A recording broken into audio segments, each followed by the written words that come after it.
This is my newest project here, 64, two-door hardtop. It's got all original floors. Nice and solid front and rear.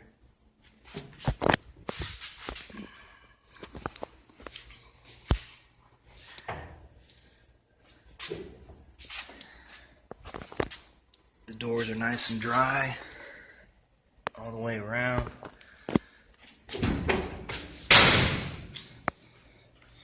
No stress crack. Original quarters.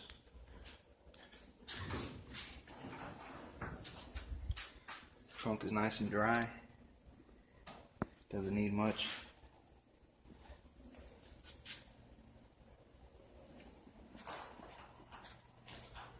Drip rail is nice and dry. Under the trunk, kind of hard to see, but it's pretty, doesn't need much. Picked up this car about 2 weeks ago.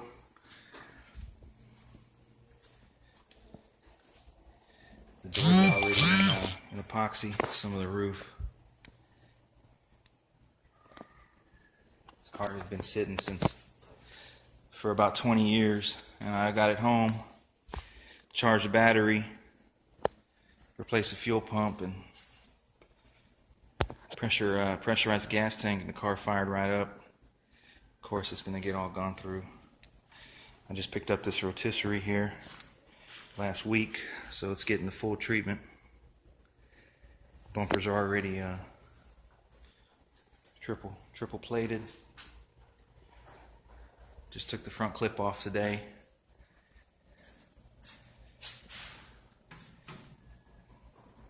It's an epoxy.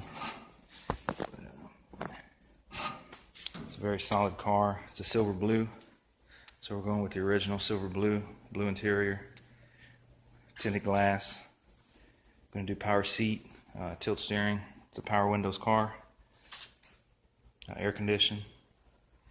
So I'm going to do everything right here. This is the first video I'm making. Got the hood over here behind the propane, and got all the glass for it. Got all the side moldings, grill, tail lights, complete interior kit. All those boxes are for this car. So I got 2-post lift. We're going to be doing everything in-house. Going to get on the rotisserie, block it down a few times, spray it, put it together, powder coat the frame, chassis. So stay tuned.